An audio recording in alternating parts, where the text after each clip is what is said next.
Saya ke Fatma terlebih dulu di Surabaya. Ya, Fatma, seperti apa jalannya rapid test massal pada siang hari ini di Surabaya?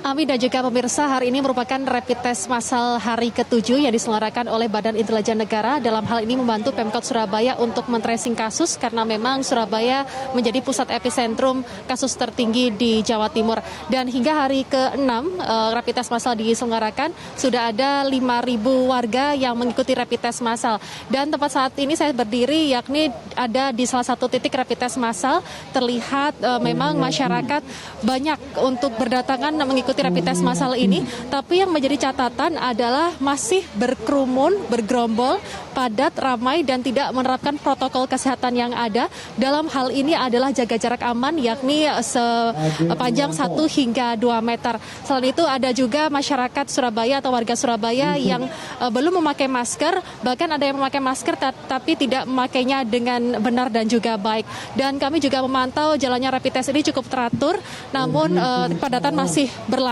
dan kami melihat belum ada petugas keamanan dalam hal ini dari Pemkot Surabaya atau dari Linmas dan juga Satpol PP yang menertibkan keramaian dan juga kepadatan dari tes massal yang diselenggarakan oleh Badan Intelijen Negara dan juga Pemkot Surabaya.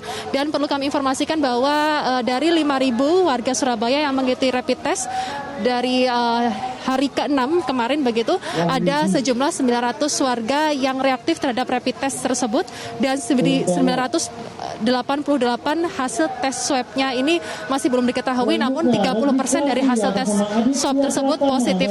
Ini artinya jika ada kerumunan warga dan juga kepadatan warga saat mengantri rapid test, ada di sini terdapat OTG dan juga ODP, dan ini memang sangat membahayakan bagi warga satu sama lain. Jangan sampai mereka terkena COVID-19 atau tersebar virus corona karena mengantri dari rapid test ini. Dan hingga saat ini kami masih belum mengetahui sampai kapan rapid test massal ini diselenggarakan, sampai hari keberapa begitu. Ami. Ya, Fatma, lalu bagaimana dengan kasus COVID-19 di kota Surabaya sendiri? Apakah dari kurvanya sudah mulai menunjukkan adanya penurunan atau seperti apa?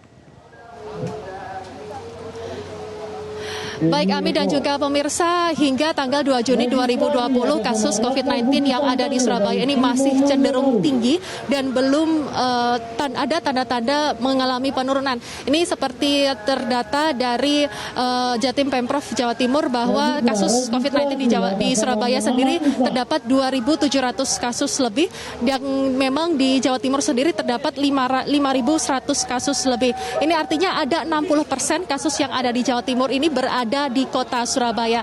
Dan kami tadi sempat mewawancarai salah satu dokter dari Badan Intelijen Negara, Dr. Sri Wulandari, bahwa rapid test massal juga diadakan di Jakarta oleh Badan Intelijen Negara. Dan dibanding dengan Jakarta dan juga Surabaya, Surabaya ini menjadi kota yang sangat diperhatikan karena kasus dari warga yang reaktif terhadap rapid test tersebut sangat begitu tinggi dengan perbandingan 1:3. Dan berikut merupakan kutipan wawancara kami dengan Dr. Sri Wulandari selaku Head of Medical Intelligence. Perbandingannya antara Jakarta dan Surabaya cukup jauh ya. Kalau kita lihat sepertinya Surabaya nilainya lebih tinggi daripada Jakarta.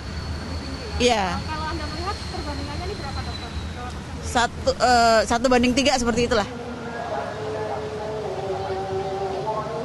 Ya, hingga saat ini Pemkot Surabaya pun juga masih belum menunjukkan tindakan tegas dan juga ada upaya yang lebih lanjut lagi untuk menekan angka penyebaran kasus COVID-19 di kota Surabaya sendiri, karena memang rapid test massal ini masih menjadi andalan bagi kota Surabaya untuk men-tracing angka kasus COVID-19 yang masih cenderung tinggi, utamanya sebagai pusat epicentrum yang ada di Jawa Timur.